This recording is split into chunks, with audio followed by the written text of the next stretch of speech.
Selamat datang di X Undercover. Channel ini merupakan perbincangan antara Dr. Jaya dan Pak Franky yang bertujuan untuk edukasi serta menceritakan pengalaman Dr. Jaya sebagai ahli forensik dan patologi. Sekedar informasi terkait jadwal tayang X Undercover yang akan tayang setiap hari Senin, Rabu, dan Jumat.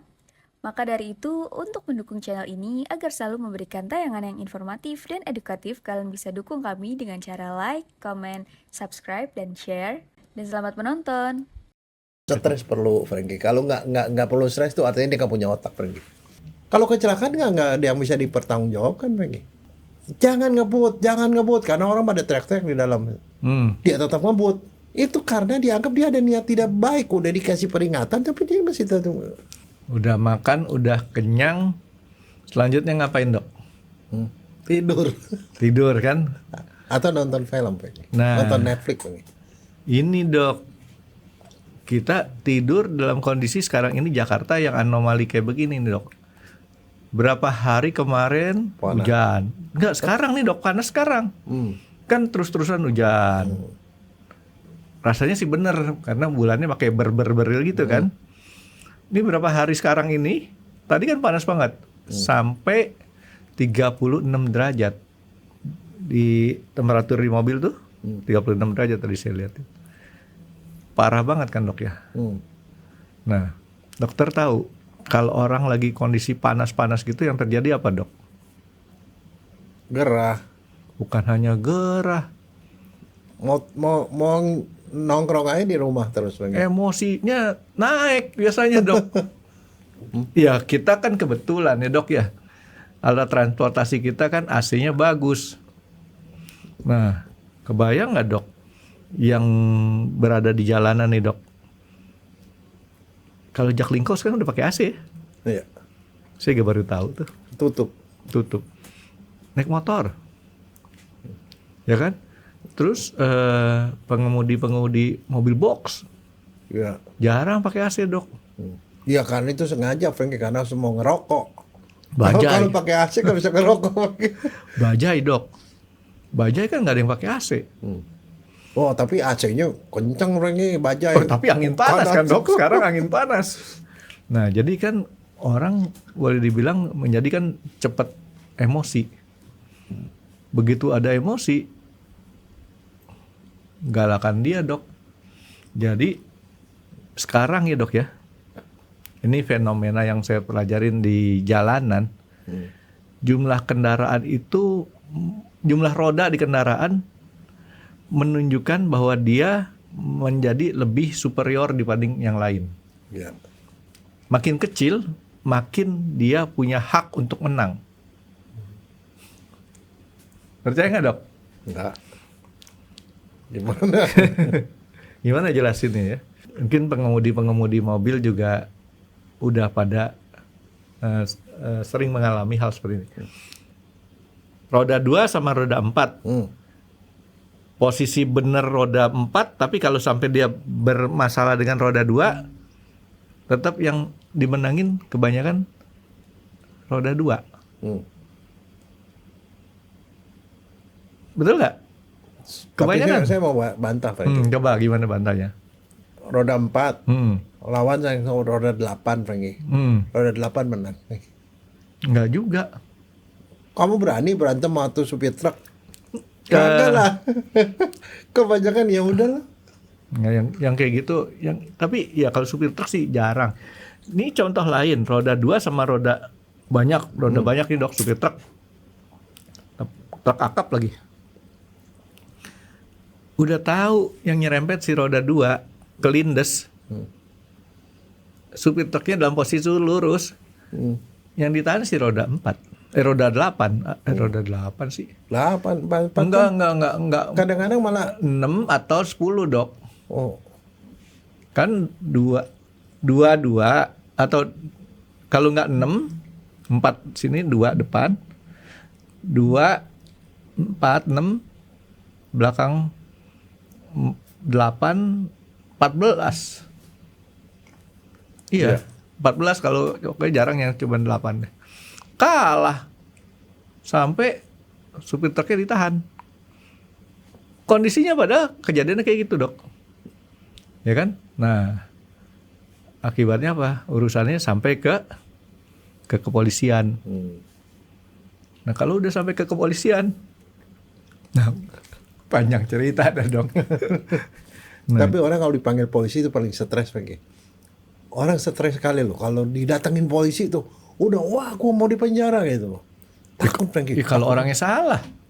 Kalau kita mah tenang-tenang aja. Dia nggak bisa. Tapi kamu tanya deh 10 berapa orang. Kalau didatengin polisi nggak usah gitu deh. Misalnya tetangga kita tiba-tiba rumahnya didatengin polisi, ada 4 polisi masuk ke rumah gitu. Orang bilang ada apa? Stres itu Frankie. Ini dalam arti bukan oknum ya. Kan. Polisi yang benar-benar bertugas nih dok ya. Karena oknum polisi kan. Ya itu satu. Beda, Kalau ya. apalagi polisinya datang. Tapi ya bukan cuma itu. Kalau dilaporin ke polisi itu juga bikin stres Frankie.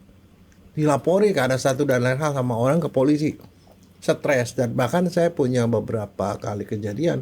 Habis begitu dia sampai mengalami stres luar biasa. Sampai akhirnya dia dirawat sama dokter Frankie. Ke psikiater. Sampai segitunya. Iya.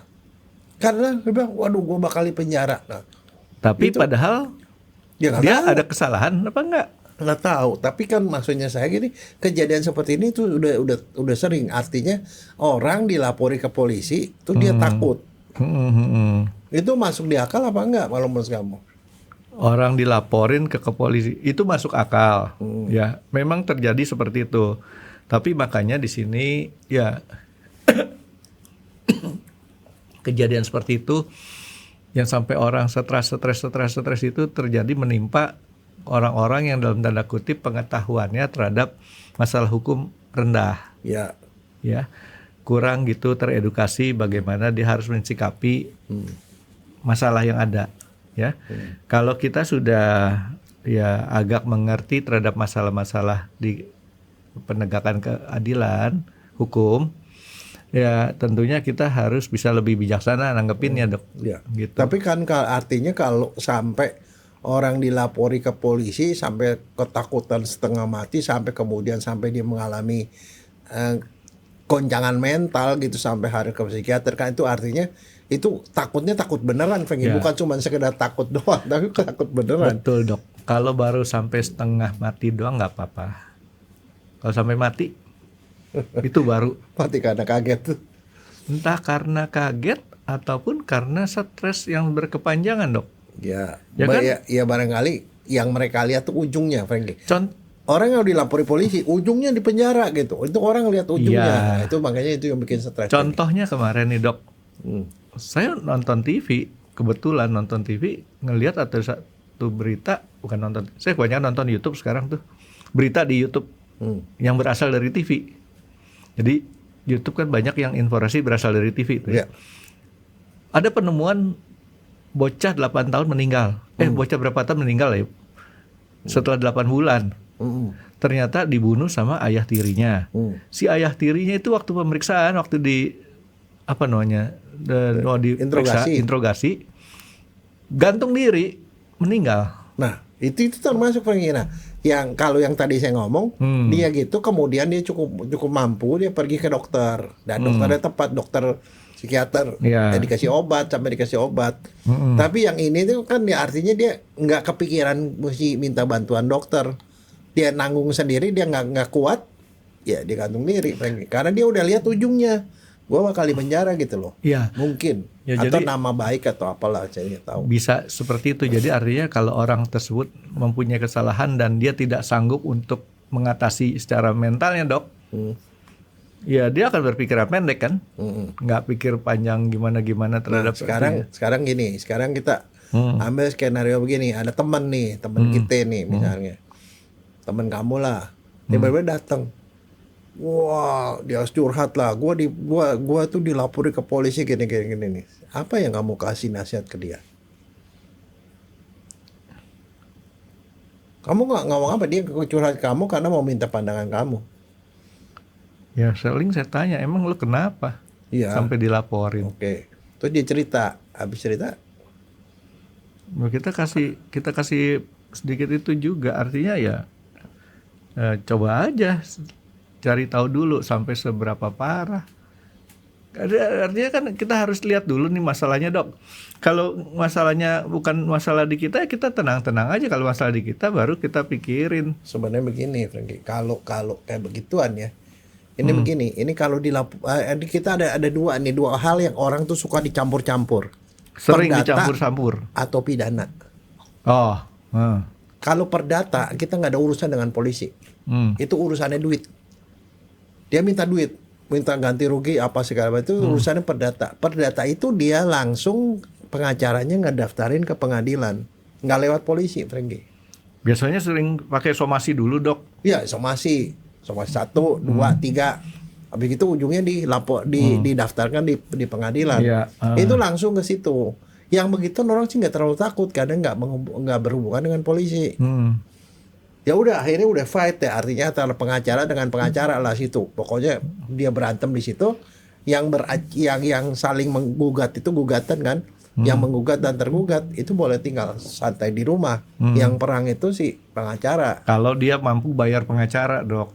Iya, tapi pengacaranya sekarang dia yang pro deo kan. Pro bono. Pro bono. Jangan pro deo, Dok. Pro bono Iya. itu di LBH bisa. Iya. Kalau di pengadilan kadang-kadang ada tuh namanya pos bakum. Ya. Pos bantuan hukum. Bantuan hukum. Lapor aja ke situ-situ. Nah, kan kalau gini di Fakultas Hukum itu ada biasanya lembaga bantuan hukum Ya, gratis, ya. bisa pro bono. Jadi itu nggak ada masalah. Jadi artinya pengacara dengan pengacara itu urusannya duit. Kalau perdata nih, Dok ya. Duit. Dan itu sebelum masuk ke pengadilan bisa nego nih duit kita nego. Biasanya sebelum ke pengadilan pun dia bilang bisa mediasi nggak? Bisa mediasi itu artinya di luar pengadilan. Ini dalam Sepakat. hal ada kasusnya nih, Dok ya. Iya. Karena banyak juga perdata dibikin-bikin kan, Dok. Iya boleh terserah. Tapi pokoknya artinya gini, nggak usah dipusingin lah kalau perdata. Cari pengacara sama pengacara berantem. Udah itu doang, Frankie. Nah biasanya kalau urusan duit begitu, dia kan bisa bikin perjanjian sama si pengacaranya nih. Pengacaranya bilang gini, nanti kalau misalnya dapat gue gugatannya dapat duit misalnya 200 juta, gue 50% nih kata pengacaranya gitu loh, atau 40%, terserah. Tapi jadi artinya dia bisa juga nggak keluar duit, tapi baru belakangan kan dapat duitnya. Bisa seperti itu. Itu urusan itu nggak bikin stres kebanyakan, tapi dan juga nggak usah dipusingin. Yang penting cari pengacara yang pinter berdebat di sana, pinter negosiasi, pinter berdebat begitu loh. Kalau nggak sampai ke pengadilan nggak usah pengacara, cuman mediator aja. Nah, tapi yang jadi masalahnya ke kepolisian, orang dilapori ke polisi. Nah, sekarang mesti stres apa enggak? Pertanyaannya. Ya itu dia. Jadi kan hal yang wajar, Dok, kalau saya pikir stres itu untuk orang-orang yang memang tidak biasa terlibat di hukum. Iya, tapi stres itu jangan sampai stres sampai gantung diri, Nah, atau sampai stres sampai ke dirawat psikiater itu loh. Yang kayak tadi saya bilang kan, si anak tiri itu dibunuh sama bapak tirinya. Si bapak tirinya waktu diinterogasi sampai stresnya, mungkin stres tuh ya, Stres sampai luar gantung biasa. diri gitu kan. Nah ini kan kemungkinan bahwa orang tersebut memang bukan orang yang biasa berhadapan dengan hukum. Satu, dan yang kedua sih mungkin aja dia merasa salah. Gue pasti salah, gue pasti di penjara gitu loh. Itu dua setelah dia mempelajari kasusnya dia kan. Bisa juga satu lagi, Frankie, malu, Frankie. Jangan salah. Sekarang ini ada namanya media massa, sampai orang dibikin malu sampai reputasi hancur sama sekali, itu bisa gantung diri Benar juga. salah belakangan, tapi yang jelas orang itu udah rusak duluan namanya gitu, Nah Dok ya. itu juga bisa, Frankie. Banyak orang yang kemudian tidak tahan itu, dan kemudian benar-benar tenggelam habis. Kita kan lihat banyak sekali ya kasus gara-gara di media sosialnya itu luar biasa, hancur dia punya reputasinya, jadi pembicara ya tiba-tiba sama sekali jadi nggak bisa ngomong di mana-mana gitu loh. Nah itu kan stresnya juga panjang lagi. Nah sekarang urusan yang kita ngomongin gini, maksudnya untuk edukasi masyarakat, kalau kita dilapori ke polisi itu mesti stres apa enggak sih? Stres itu urusan dokter loh. Stres apa enggak? Sebenarnya gampang nasihatnya. Kalau dibilang mesti sih nggak mesti. Nggak mesti. Tapi jangan sampai gitu. Ya. Tapi gini, mestinya itu memang tadi kamu benar. Tanya kasusnya apaan. Nah kalau pidana aturannya, nih kalau perdata tadi aturannya dia menimbulkan kerugian. Tapi kalau perdata dia si orang yang mempermasalahkan masalah ini larinya nggak ke polisi. Enggak, lari Enggak. langsung pengadilan. Kalau dia lapor ke kepolisian Enggak, itu pidana namanya. Dia nggak bakal dapat duit, Franky. nggak dapat duit. Enggak, kalau ke perdata itu urusannya duit. Jadi kalau dia mau duit dia pasti cari larinya ke perdata, langsung pengadilan. Kalau Dan orang urusannya adalah bisa minta ganti rugi ke perdata kalau ada kerugian material. Kalau ada orang berjanji mengembalikan utang atau arti gini, ada kerjasama nih dok, dia bikin nih kerjasama tapi kerjasama bohong-bohongan. Artinya dia tidak melakukan kegiatan usaha, tapi kemudian dokter Jaya misalnya diajak suatu, invest ya ke sini ya. Tapi dia nggak melakukan kegiatan itu, duitnya cuma diputerin, dibalikin 2 kali lah ya, terus nggak dibayar lagi. Itu perdata. Perdata. Karena itu bisa dihitung kerugiannya. Kerugian yang pihak lapor itu Ada faktor pidananya nggak di situ dok? dia boleh lapor per pidana juga. Jadi artinya kalau kegiatan kayak gitu, dia bohonginnya tuh pidana, Oh. tapi kerugiannya perdata. Tapi kalau pidana sama perdata jalan dilaporin bareng-bareng, perdatanya stop dulu. Pidananya diproses. Bukan terbalik dok, perdatanya duluan. Di mana-mana pidana lebih dulu.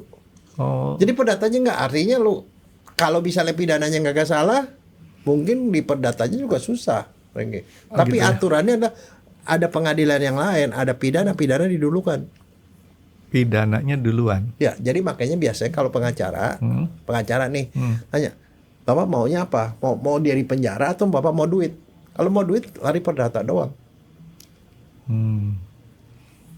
Kalau mau dia masuk, dia pokoknya gua nggak perlu uangnya lah. Yang penting dia masuk penjara. Gitu. Saking dendamnya. Itu pidana jalannya. Tapi aturannya beda. Kalau perdata harus ada kerugian yang bisa dihitung. Gara-gara gini saya rugi ini gitu lah. Ada hitungannya. Itu perdata. Tapi kalau nggak ada hitungan duitnya nggak bisa perdata. Oke. Nah sekarang dok, tadi dokter tanyaannya saya balik aja dok Terlalu stres nggak dok? Kalau dilaporin. Stres perlu, Franky. Kalau nggak perlu stres tuh artinya dia nggak punya otak, Franky. Oh gitu. Stres jangan kelebihan lah. Oke. Jadi Orang nggak mungkin lah kalau dilaporin. Jangankan laporin itu laporin Pak RT aja kita takut, Franky. kalau gitu kalimatnya supaya nggak terlalu mencekam, jangan tanya perlu stres nggak? Stres itu wajar apa enggak? Wajar. Nah, Wajar. gitu, Cuma stresnya jangan berlebihan. Iya. Taruh pada porsinya. Tadi pernyataan kamu di awal benar. Kalau ada kasus orang yang komplain, minta nasihat curhat, ditanya dulu kasusnya apaan sih. Nah kalau pidana tuh punya aturan sendiri, beda sama perdata. Tadi ada kerugian kan. Kalau di sini aturannya adalah ada niat jelek dilakukan dalam perbuatan yang jelek. Dan itu diatur oleh hukum. Itu 3. Ada niat jelek dilakukan berupa perbuatan yang jelek dan itu dilarang oleh hukum. Itu doang. Niat jelek dulu. Ya, kalau nggak ada niat jelek nggak bisa, Franky. Nggak bisa itu orang itu dihukum pidana. Ada niat jelek. Contoh deh misalnya orang gila membunuh orang. Membunuh itu salah. Dia gila, perbuatannya jelek. Tapi dia gila, nggak bisa dihukum, masuknya ke rumah sakit jiwa, Franky. Kan gampang. Jadi dalam hal itu dia ada nggak niat jelek? Kalau misalnya contoh deh, nggak anggap deh, misalnya ini urusan dokter nih, ada orang sakit, dokter udah tanya nih, kamu ada alergi obat nggak? Kagak. Dites alergi apa enggak? Nggak alergi. Disuntik, ternyata syok, meninggal. Itu niatnya kagak ada, Franky. Kalau itu lebih kebayang sih ya, artinya niat di situ. Niatnya kan memang gituin, dan dia udah nanya. Waktu dicek kan ada anti alergi dulu tuh. Tidak ada. Kan tapi tetapnya disuntik bisa aja syok. Ya, dengan dosis yang benar ya dok ya. Nah tapi kalau misalnya si dokternya tahu ini obat ini udah kadaluarsa, dia udah tahu udah kadaluarsa nggak boleh disuntik lagi. Tapi dia ini obatnya mahal, sayanglah diambil disuntik. Itu ada niat jelek, terjadi sesuatu dan itu dilarang oleh hukum. Menyuntikkan barang itu kan yang udah kadaluarsa kan itu ada expired kan, merupakan aturan kan. ya dia salah. Nah, ini saya ambil satu contoh yang lain nih dok. Kalau di kedokteran kan dokter lebih tahu. Ini contoh lain yang agak ya hayalan saya kali dok. Orang naik perahu. Perahu kan ada si jurumudi, ada juru mesin segala macam, ada nahkodanya ya. Ya pokoknya kan kalau itu dirangkap jadi satu tuh. Kalau kita naik perahu motorboat gitu ya. Lagi berhenti, orang duduk di samping. Begitu dinyalain, orangnya kepelanting, kejengkang, tenggelam mati. Itu pidana atau bukan dok? Bukan, nggak ada niat kok. Nggak ada niat. Kalau kecuali kalau dia ugal-ugalan, memang begitu berapa kali kejadian seperti ini udah diperingatin. Bang, hati-hati, pelan-pelan, nih ada orang tua nih gitu. Nah jadi artinya kalau kejadian kayak gitu, walaupun itu dilaporin, ya jangan itu kecelakaan namanya. Kalau kecelakaan nggak ada yang bisa dipertanggungjawabkan, Franky. Bukan, ya itu kecelakaan. Tapi kadang-kadang kan orang tapi kecelakaan bisa diduga apa enggak? Melintir tuh. Nih, pernah kejadian nih. Ini kejadian benar di Jakarta Utara nih. Ada mikrolet. Bukan mikro, itu Jakarta Utara nih. Minibus. Minibus di Jakarta Utara. Di situ ada lubang gede, Franky. Setiap supir-supir itu udah biasanya kalau yang udah biasa lewat rute itu kan biasanya kan supirnya emang supir ini kan. Tapi kan supir kadang-kadang ada supir tembak. Ya. Dia biasanya kencang gitu. Kalau dia udah tahu lewat di daerah lobangan gitu, dia minggir kan. Iya, dia cari lewatin. jalan yang lebih benar lah. Ini supirnya udah di awal gak tahu supir bener apa enggak. Udah dikasih tahu sama orang. Jangan ngebut karena orang pada teriak-teriak di dalam. Dia tetap ngebut. Sampai ke daerah situ langsung blek. Nabrak ituan. Dia mau gitu terbalik masuk ke kali. Apa mau itu semua jendela segala macam ditutup, Franky. 15 meninggal, Franky. 15 yang meninggal. Supirnya selamat lagi. Selamat. Walaupun namanya bukan Selamat. Dia itu. Kebetulan saya tahu kasus itu karena saya yang otopsi. Aduh. 15 orang tenggelam, Franky. Salah dia. Itu karena dianggap dia ada niat tidak baik. Udah dikasih peringatan tapi dia masih tahu. Tahu dari mana? Loh, dikasih peringatan. Ada yang masih korban selamat. Ada yang hidup, ada yang selamat. Kirain Dan korbannya dia mati semua. Ya dia salah sendiri lah. Kan udah tahu itu artinya dia tahu gitu, Franky, bahwa itu bisa mengakibatkan orang. Itu namanya kesengajaan juga gitu loh. Nah, jadi kalau misalnya dia ada niat jelek, ada perbuatan jeleknya juga ada, tapi nggak diatur oleh hukum, itu bukan pidana, Franky. Jadi artinya balik ke pertanyaan awal Dokter Jaya, bahwa seseorang kalau dilaporin ke polisi sama pihak lain ya dok ya, maka wajar nggak stresnya, wajar, tapi sebenarnya untuk supaya itu kadar stresnya itu harus setelah kita tahu kasusnya masalahnya seperti apa. Dan pasal yang dilaporin itu apaan? Apa pasal yang dilaporin? Pasalnya itu ada buktinya nggak? Ada niat jelek nggak? Ada perbuatan jelek nggak? Oke, jadi tadi Dokter Jaya sebutin kalau pidana itu ada niat jelek, perbuatan jelek dan ada yang laporin. Ada pasal yang dilaporkan. Ada pasal yang dilaporkan. Iya, ada pasal yang melarang itu. Masalah ada yang ngelaporin apa nggak ngelaporin nggak kan? Karena kan laporan bisa dua kan, laporan dari masyarakat atau laporan polisi ya dok ya. Atau laporan dari orang yang ngelihat, itu namanya laporan. Kalau korbannya yang ngelapor polisi namanya pengaduan. Jadi polisi bisa ngelihat sendiri ada orang tenggelam. Bisa ada yang ngelaporin tuh ada orang yang tenggelam, jadi dilaporkan atau mengadu itu kalau dia korban. Nah semua itu harus diterima sama polisi. Jadi kalau dilapori polisi itu emang tugasnya polisi untuk menerima laporan dan menerima pengaduan. Jadi kalau ada orang ngadu ke kantor polisi harus dicatat sama polisi pengaduan atau pelaporan. Nah, ada bukti lapor. Nah itu namanya dilapori ke polisi. Lah nggak usah stres, itu mah semua normal-normal aja kan. Nah, kadang-kadang ada hal lain nih dok. Ya orang kan kadar stresnya beda-beda. Orang bisa kadar stresnya itu ya dilaporin, tetapnya dablek. Enggak, emang belum dilaporin itu belum tentu ditindaklanjuti, Franky. Sebenarnya kan gini dok, lebih parah lagi kalau ada laporan yang mengada-ngada dok.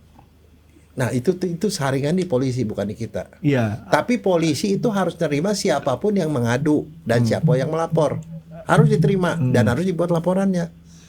Tapi habis begitu polisi akan lanjut apa enggak pidananya itu. Kan si polisi itu kan kalau kita lapor itu namanya penyelidik. Semua polisi boleh kita lapori. Kalau ke kantor polisi itu semua petugas polisi itu bisa menerima laporan, bisa menerima pengaduan. Jadi kalau kita dilaporkan tuh ada orang yang mengadu suatu nih saya dirugikan gara-gara itu, gitu loh, ya kan? Jadi nggak usah takut karena itu ada fasenya masih penyelidikan, artinya ada yang lapor, udah selesai. Tapi dari laporan itu kan polisi pasti ngecek dong, bener nggak yang dilaporkan. Polisi nyari bukti awal. Kalau ada bukti awal baru masuknya penyidikan. Penyidik. Kalau udah penyidik itu udah mulai ngumpulin bukti. Jadi artinya laporan itu belum tentu larinya masih ke penyidikan. Karena laporan polisi, ini nggak cukup nih. Bisa jadi nggak ke penyidikan. Kalau penyidikan tuh ujungnya nanti baru pengadilan. Kalau Masih prestasi dok, itu larinya kemana? Perdata. Kerugian. Tapi kalau kita laporin ke kepolisian bisa juga. Ya asal ada cara satu, ada niat jelek, ada perbuatan jelek, ada pasalnya. Jadi perdata pun bisa dilaporin ke kepolisian. Nanti polisi kan nyaring, ini mah perdata bukan pidana. Udah dilaporin dia udah selesai, stop di situ. Jadi kenapa mesti stres? Setiap orang bisa aja, kamu nyanyi keras-keras aja sama tetangga bisa dilapori ke polisi kok. Lapor polisi, nanti itu penyelidikan kan. Dulu. Kalau dia bilang ada bukti nih, kayaknya ini bisa jadi pidana nih, baru di situ polisi ngumpulin bukti. Nah kalau ngumpulin bukti itu pasti yang ngadu diperiksa, atau yang lapor diperiksa, si tersangkanya diperiksa. Nanti polisi. Terlapornya dong. Iya, terlapor diperiksa dan kemudian nih mungkin panggil ahli, panggil saksi dan segala macam, itu urusan penyidik. Nah, polisi ya. Nah, kalau penyidik itu reserse atau detektif, itu khusus udah nyari bukti, udah ada pasalnya. Jadi kalau penyelidikan belum ada pasal, Fengki. Tapi kalau udah penyidikan, polisi ngirimnya tuh dipanggil ke kantor polisi untuk BAP. Tapi ditulis sebagai tersangka, Fengki. Udah jelas tersangka, itu udah penyidikan, artinya dia lagi ngumpulin bukti-bukti nih. Nah, disitulah kalau misalnya menyangkut orang, polisi minta visum segala macam gitu loh. Kok saya pernah nonton berita apa ya? Udah ada kasus kriminalnya, tapi belum ditentukan tersangkanya. Itu bisa, itu masih penyelidikan berarti.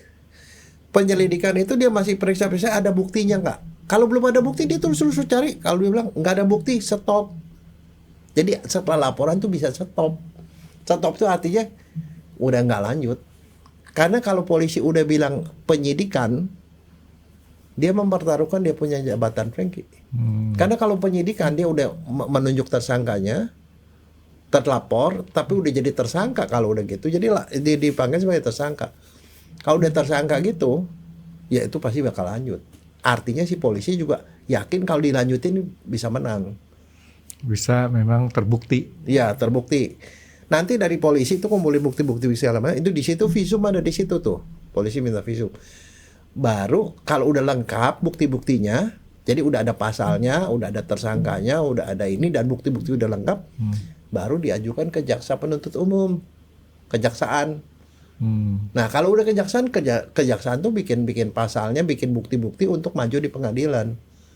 Jadi artinya kalau dilapor polisi mah masih jauh lah.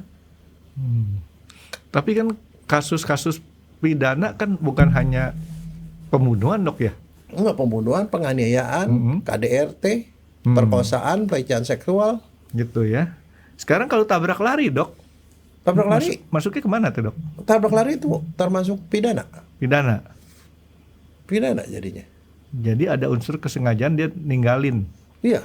Jadi maksudnya saya kalau orang dilapori polisi mah itu mah normal, polisi nerima mungkin laporan banyak. 100. Tapi nanti yang jadi penyidikan itu paling 30. Tapi kan sekarang disesuaikan dengan kondisi apakah bisa lanjut apa enggak gitu, iya. Dok ya. Nah, jadi si polisi pada waktu ini kalau dia yakin lanjut baru masuk penyidikan. Nah, kalau udah masuk penyidikan dipanggilnya apa? Dia udah jadi tersangka. Jadi Nah, biasanya ada juga yang begini, dipanggil BAP doang. BAP itu artinya cuma dimintai keterangan aja. Dari BAP ini udah gitu, terus kayaknya buktinya udah cukup nih. Langsung pada saat itu juga dinyatakan sebagai tersangka. Jadi orang kan kadang-kadang datang di situ sebagai ya diperiksa polisi BAP. BAP sebagai orang yang dilaporkan. Tapi begitu buktinya udah cukup dirubah jadi tersangka. Kan kadang-kadang dipanggil sebagai saksi tiba-tiba jadi tersangka karena buktinya udah cukup. Kalau udah tersangka artinya bakal lanjut. Tapi ingat, bariernya ada dua. Satu, penyelidikan di polisi, penyidikan kalau udah ada bukti awal, mengumpulkan bukti, kalau bukti udah lengkap masuk ke kejaksaan. Kejaksaan juga belum tentu dia lanjut ke sana. Kan si jaksa ini orang yang bakal berperang.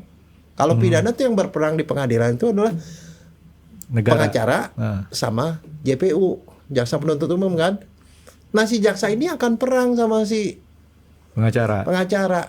Dia kalau nggak yakin menang, mana mau kalau dia belum yakin, kayaknya buktinya nggak cukup nih, dibalikin ke penyidik, lengkapi, sebab dia yang akan perang. Istilahnya nggak mungkin dia berani perang kalau senjatanya kurang gitu loh. Jadi artinya sebenarnya saringan dua, satu di kepolisian bisa masuk fase penyidikan, setelah penyidikan stop, karena si jaksa bilang nggak cukup bukti. Karena kalau si jaksa berani-beraninya masuk sampai ke pengadilan, dia mempertaruhkan dia punya jabatan loh. Kalau dia menuntut dan dia kalah melulu, prestasinya jelek lagi. Ya, dianggap kurang kompeten mungkin. Iya, dan dia biasanya nggak stop. Makanya ada kasus yang stop di waktu fase penyidikan, stop di kejaksaan. Jadi kita nggak boleh berburuk sangka bahwa kasus stop itu ada masalah apa. Nggak. Mungkin karena kayak tadi Dokter Jaya nggak cukup bukti. Nggak cukup bukti.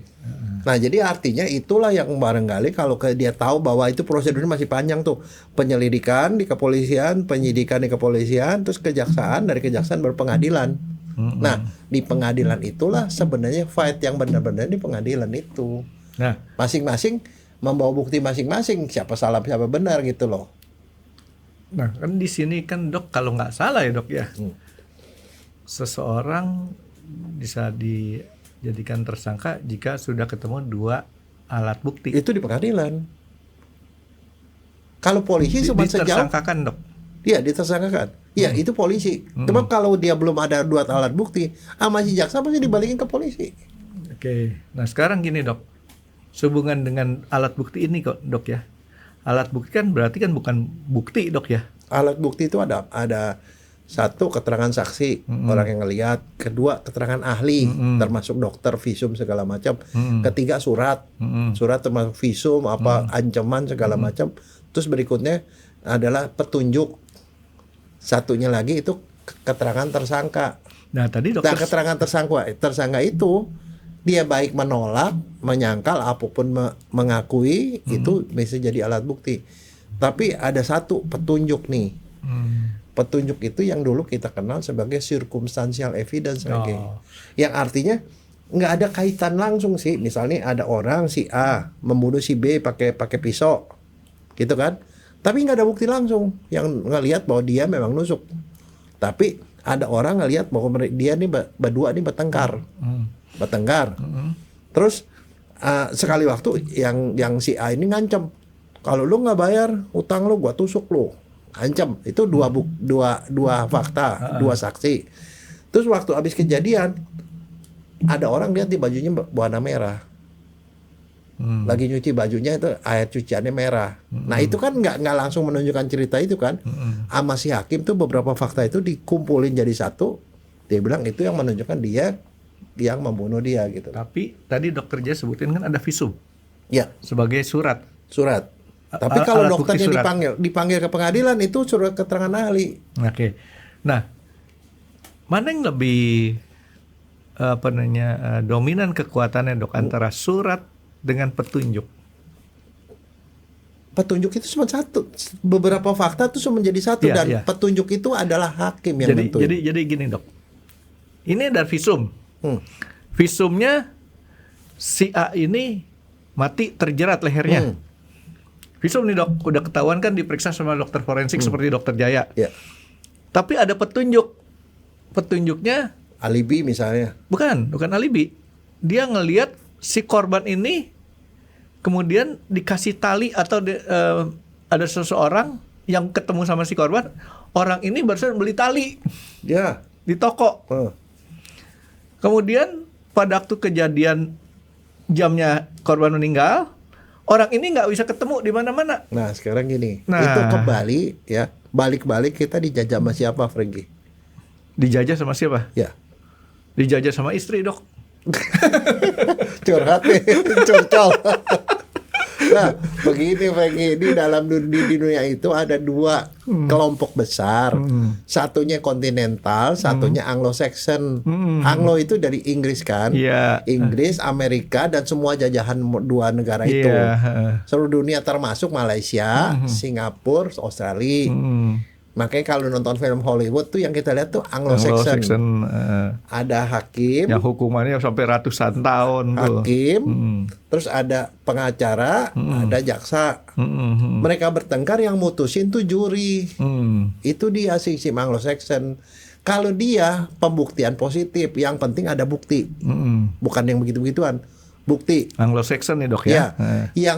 yang memutuskan salah apa enggak tuh adalah juri. Juri itu orang awam, Frankie. Orang awam yang dipilih pada kasus ini dan mengenal kedua orang itu, dan mereka tuh Mengenal atau tidak mengenal, Dok? mengenal ataupun tidak, kebanyakan sih Sembarang yang mengenal, ya. mengenal. Tapi orang yang moralitasnya dianggap lumayan tinggi lah. Iya. Artinya bermoral gitu. Dia pakai hati nurani, dengerin perdebatan itu, dia putusnya ini salah apa enggak gitu. Ya. Dengan hati nurani. Dia bukan ahli hukum. Nah, itu sistem Anglo-Saxon. Ya. Kalau sistem yang kontinental itu Belanda, Belgia, Luxembourg dan semua jajahan mereka. Kalau ada Indonesia termasuk itu. Prancis, Portugal masuk mana tuh, Dok ya? Kontinental kali ya? Mungkin. Nah, kalau yang kontinental ini kita kan penjajahannya Belanda. Sistemnya kayak di Indonesia itu, di situ hakim, sini pengacara, sini jaksa. Ada terdakwa. Dia begini, terdakwa yang mutusin hakim. Nah, mutusin hakim itu dia sistemnya Indonesia, sistemnya negatif. Artinya hakim dikasih kekuasaan lebih. Walaupun ada bukti, hakim bisa menyingkirkan bukti. Punya hak untuk menyingkirkan, maka disebut pembuktian negatif. Jadi walaupun buktinya sudah lengkap, banyak, hakimnya tidak yakin, dia boleh memutuskan ini gua buang. Jadi itulah yang menjelaskan kenapa pada banyak peristiwa pengadilan gini-gini, ya kayaknya yang ini benar nih, saksinya, ahlinya ini ngomongnya benar begini, hakimnya bilang ini gua nggak pakai, ini pembuktian negatif Menurut namanya. keyakinan hakim. Ya, ada bukti dan keyakinan. Kalau di sini hanya bukti doang. Jadi artinya kalau misalnya bukti doang, kamu misalnya dia bilang dituduh kamu korupsi, hanya gara-gara kamu korupsi itu mesti ada jelas kamu berhubungan sama ini, kemudian ada transfer gitu-gitu loh. Kalau di sini gara-gara dikasih duit sama istri 1 juta gitu ya. ya disangka dari mana gitu. Bukan, gitu kita balikin ke istri dipakai 100.000, tinggal balikinnya 850, 50 ribunya dianggap korupsi sama istri gitu, Dok. Nah, ya udah. Ya kayak gitu. Tapi kalau di sini, gini ini yang bukti ini gua bisa buang. Nah, itu hak hakim di negara yang kontinental. Nah, ini memberikan hak yang lebih pada hakim untuk menyingkirkan. Jadi kalau kamu nanya yang mana yang bisa dipakai, terserah hakim. Jadi kalau misalnya ada ahli pun dia singkirin selesai. Jadi kalau kasusnya kayak tadi, Dok ya, orang meninggal gantung diri, secara forensik udah ketahuan ada jeratan di lehernya karena gantung diri. Kan jelas gantung diri sama digantung. Ya. Pernah kita bahas kan, Dok? Iya. Nah, sekarang ketemu fakta lain, petunjuk bahwa tali ini dibeli sama seseorang. Ya. Terus kemudian orang itu pada jam terjadi korban meninggalnya, orang ini sedang tidak ada di tempat, nggak tahu di mana. Kalau menurut Anglo-Saxon, maka orang ini bisa bebas karena nggak kelihatan buktinya bahwa dia yang menggantung. Iya. Dan bukti forensiknya bahwa dia memang gantung diri. Itu bukti, Dok ya. Tapi kalau dengan sistem kontinental, si hakim berkeyakinan lain, Dia bilang nih dokternya nih nggak berpengalaman, bukan Pak Hayani, gue nggak yakin sama dia omongannya, orang dia baru lulus kok gitu. iya bisa Disingkirin. aja si orang tadi sial, Dok ya. Iya. Ya kan kenyataannya kan memang udah jelas orang ini gantung diri. Tapi si hakim berkeyakinan lain menimpakan kesalahan pada seseorang tadi yang beli tali, ya kan? Nah sekarang bagaimana untuk melawan itu? Makanya kan kalau itu kan dua belah pihak punya hak untuk menghadirkan ahli. Makanya si jaksa ngadirin ahli yang menyatakan si terdakwa bersalah, tersangka bersalah. Si pengacara menghadirkan ahli yang mengatakan dia tidak bersalah gitu loh, atau dia bersalahnya lebih ringan. Tapi tetap aja keputusan di hakim.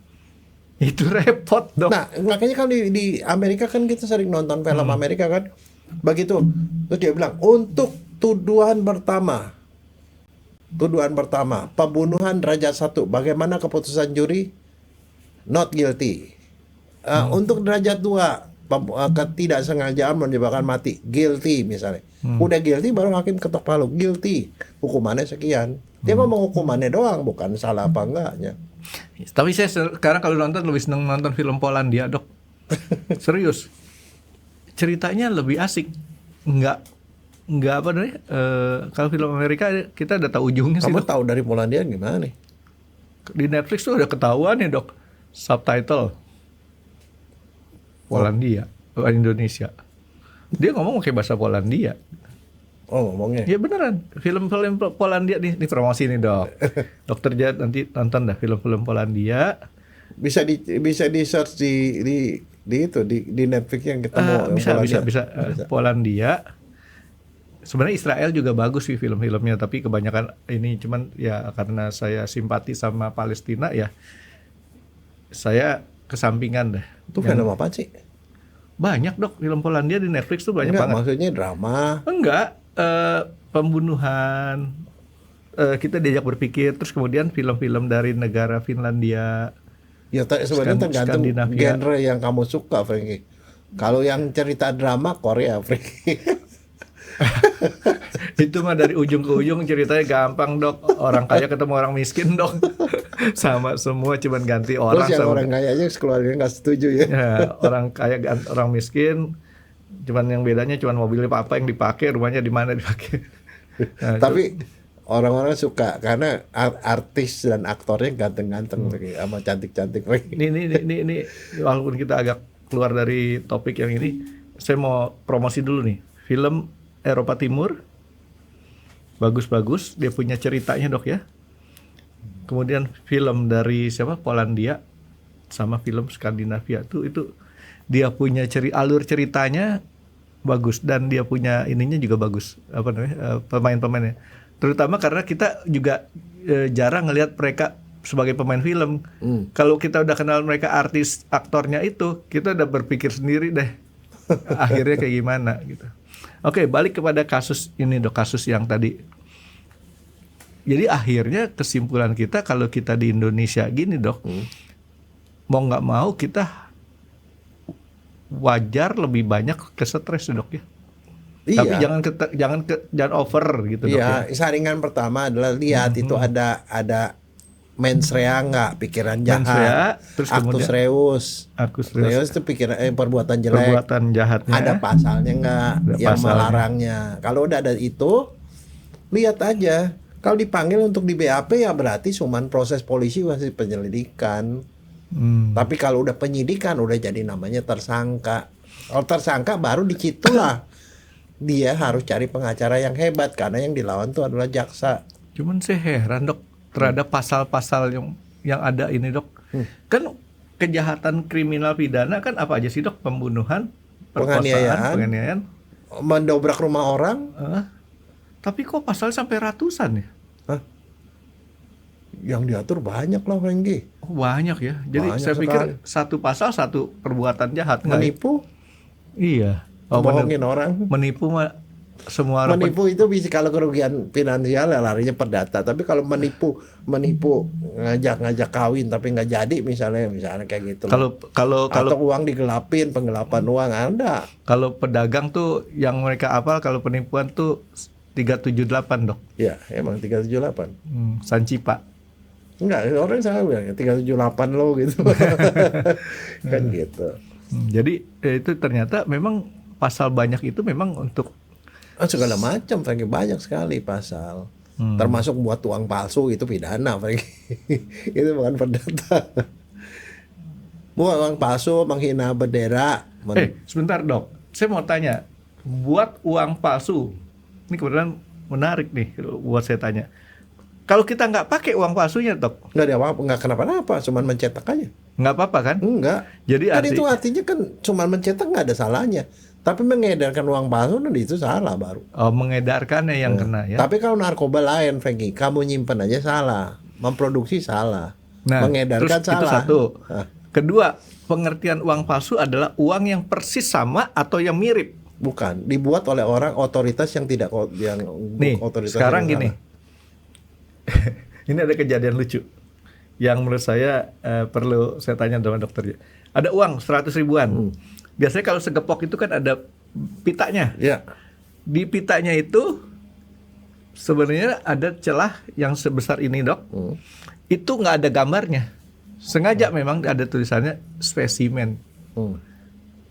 Dipakai buat bayar. Dan karena ketidaktelitiannya diterima sama yang Itu dibeli. Itu Masuk.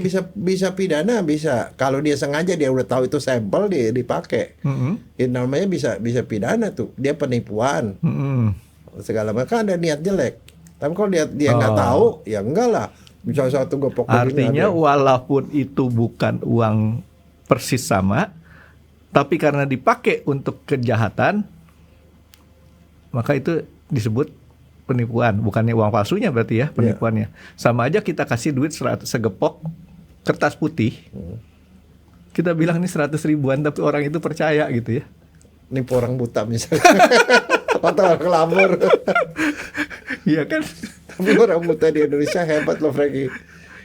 Oh, nggak ada buta, dikasih uang. Kok cuma segini, Pak? Ya.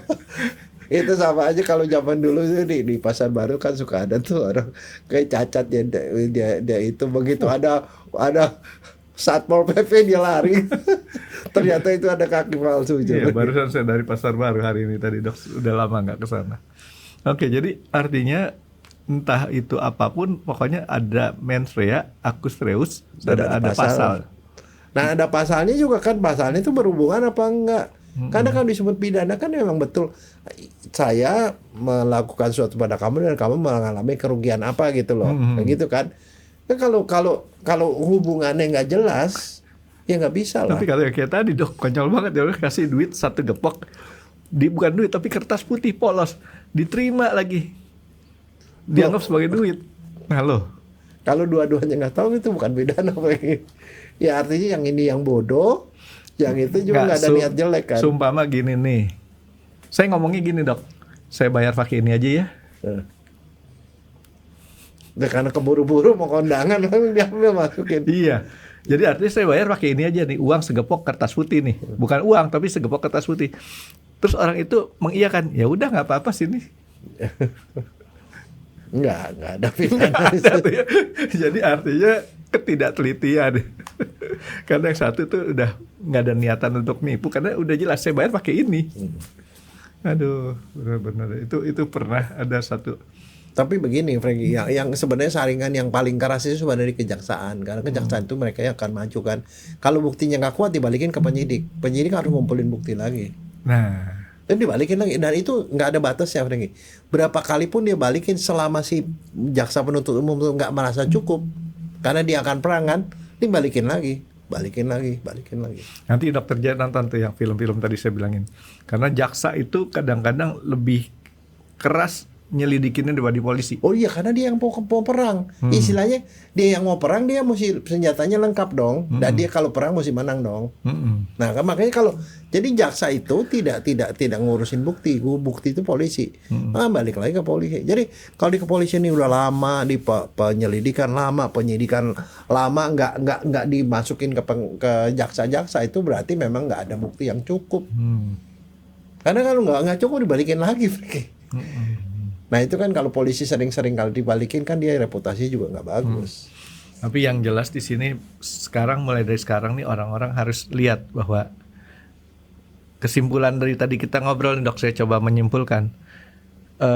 Perdata pidana itu perdata kalau ada unsur duit, Ya. kerugian materi lah dok ya. Kalau pidana tuh ada tadi ada mens rea, actus reus sama pasal. Hmm.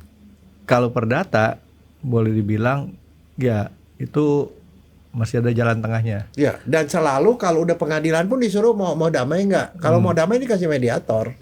Mediator yang ya nego lah gitu loh, jangan sampai ke situ karena situ kan jadi bertele-tele di pengadilan. Tapi kalau yang pidana itu ya harus benar-benar ya walaupun dalam tanda kutip Ya. pidana itu kan kayak tadi saya sebutin ada yang bukan pidana tapi dibikin jadi pidana. Nah, itu namanya kriminalisasi, Franky. Kriminalisasi. Istilahnya begitu. Oke lah, jadi Bukan politisasi ya. Beda loh. Kriminalisasi itu adalah orangnya tidak salah dibikin salah, Ya. dibikin seolah salah. kalau politisasi Politisasi itu sebenarnya mungkin ada salah. Yang salah mungkin banyak orang tapi dia yang dituduh gitu loh. oh, Di politisi yang lain nggak diproses. Ada yang banyak nih, dia diproses karena dia dicecer nih.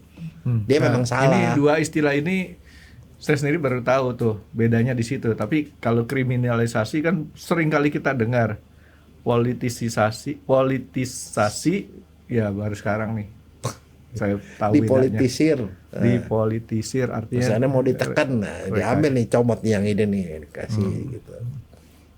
Politisasi memang dia salah, mereka ada salahnya. memang dia salah, cuman dibikin dia yang sial gitu ya.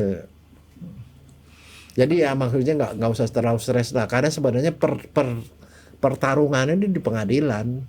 Kalau di pengadilan udah sampai ke pengadilan pun jaksa lewat sampai ke pengadilan, nggak usah takut, cari aja pengacara yang pintar yang bisa ngelawan jaksa, udah itu aja kan. Tapi pengacara tuh mesti dilibatkan pada waktu dia udah masuk penyidikan lagi. Kalau masuk laporan nggak usah sewa pengacara buat apaan. Tapi kalau saya punya anjuran sih sederhana dok, jangan bikin salah. Oh enggak sih, nggak bikin salah pun bisa disalah-salahin. Oh itu tadi kriminalisasi kan dok? Iya, tapi kan makanya sekarang gini Franky, itu ada prinsip tuh namanya. Prinsip nail and hammer. Paku dan palu. Kalau ini ada meja nih, ini cuma ada di negara tertentu doang nih begini.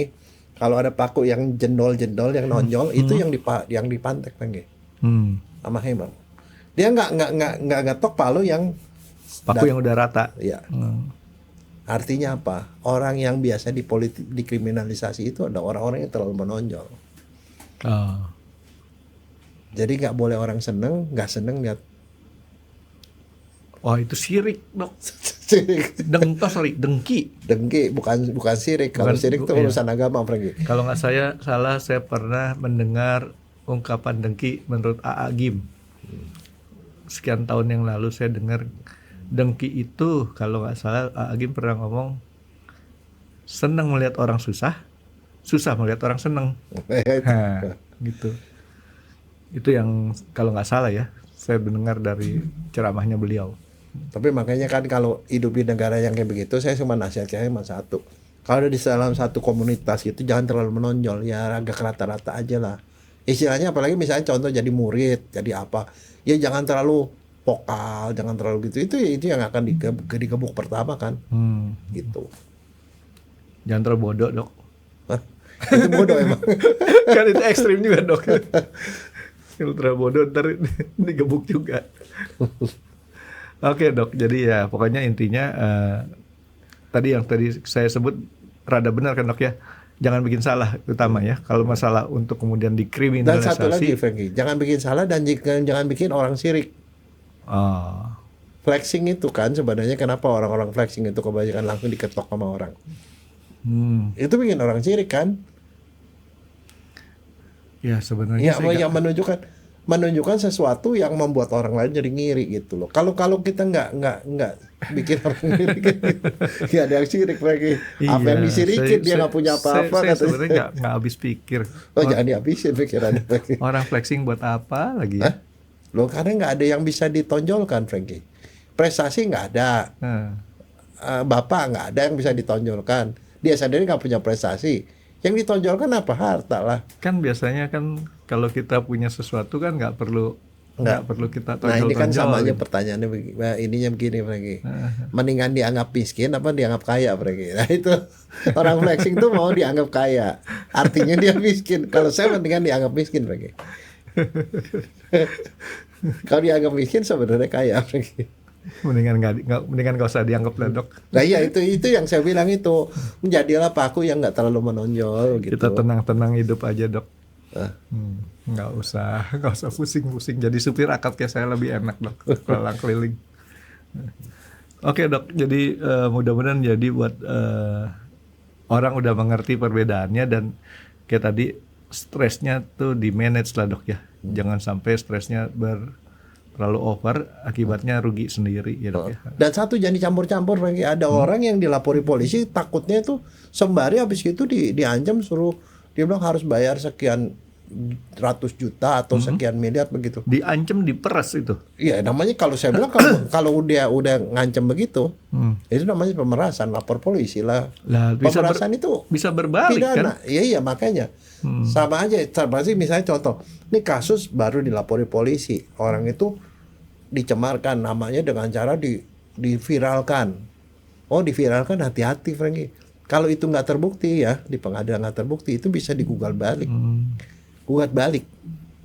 Bisa lebih besar dan bisa bisa jadi pidana malah. Karena pidana ITE mencemarkan nama baik lewat internet itu 6 tahun penjara, Franky. Tapi kalau itu jadi pidana. Kalau memang kenyataannya seperti itu, ya enggak. Jadi kalau kenyataannya seperti itu diviralkan, ya memang kenyataan gitu dok ya. Ya tapi be careful aja. Yang siapa yang bisa nyatakan itu benar apa enggak? Kadang-kadang kalau orang memviralkan kan dia cuma asumsi. Asumsinya kamu salah makanya saya viralkan gitu kan. Padahal asumsi itu belum tentu benar. Kalau nanti di proses ternyata tidak salah, wah itu gugatnya jadi perdata, Franky. Ulak balik deh ya. Iya. Data bisa pencemaran nama baik itu pidana, Franky. Jadi ya. Ya mending jauh-jauh dari dan kasus satu, hukum. Franky, kalau saya bilang ITE itu hati-hati, 6 tahun penjara loh. Itu mencemarkan nama baik orang. Jadi jangan suka memforward apa yang segala macam yang belum tentu benar juga. Yang kayak gitu mah kalau saya dapat berita kayak gitu dok, nggak pernah saya tanggepin. Serius. Kamu lihat? Kalau sekarang saya termasuk orang yang jarang buka WA dok. Kalau saya sih kalau orang banyak yang kirim yang negatif saya blok aja mereka. Enggak, kalau saya tuh jarang buka WA, paling kalau dari keluarga. Oh sayang sekali, ternyata banyak yang mau ngasih uang nggak jadi kan, Franky, gara-gara kamu kali ya. Wah dok, di Indonesia atau di Jakarta susah cari orang yang baik untuk kasih uang ke kita dok. Kalau mau ada yang ngasih duit langsung aja deh kasih ke saya deh. Jangan di WA, ntar dikirimin cuma gambar duitnya doang dok. Oke dok, jadi itu aja kali dok ya. Yang mungkin ada tambahan lain tadi. Enggak, oke. Itu aja, jangan stres lah, tenang aja. Tapi kalau misalnya mau kayak begitu, kalau belum sampai jadi tersangka ya itu yang disewa tuh bukan pengacara, Franky. Kalau pengacara tuh udah ada argonya, argonya jalan. Jadi sebelum ada ya, nyari penasihat hukum lah. Penasihat hukum itu adalah teman yang bisa dimintai nasihat soal hukum. Ya tanyanya ke ahli hukum lah. Nih gue ada kasusnya kayak gini, kira-kira gimana gitu loh. Prospek ke depannya. Oke, jangan masuk ke daerah masalah-masalah hukum lah dok. Enggak, soalnya lama juga Franky. Pusingnya lama loh. Itu kalau proses hukum benar-benar jadi sampai ke pengadilan bisa bertahun-tahun. Nah iya. Capek lah Franky. Kita mau pensiun nggak jadi pensiun ntar. Enggak, bukan itu juga. Masalahnya kan bayar pengacara juga argonya jalan terus, Franky. Gitu, aduh, setengah mati deh. Kadang-kadang dipermasalahkan kecil, yang keluarnya uang ongkosnya gede jadinya, Franky. Lebih gede daripada yang dipermasalahkan gitu. Iya. Oke dok, ini supaya nggak nambah pusing dengan kasus hukum, kita makan aja mendingan dok. Terima kasih sudah menonton X Undercover. Jangan lupa like, comment, dan subscribe. Dan ditunggu ya video-video kami selanjutnya. Nah, buat kalian, jika ada pertanyaan untuk Dr. Jaya, boleh banget komen di bawah. See you guys!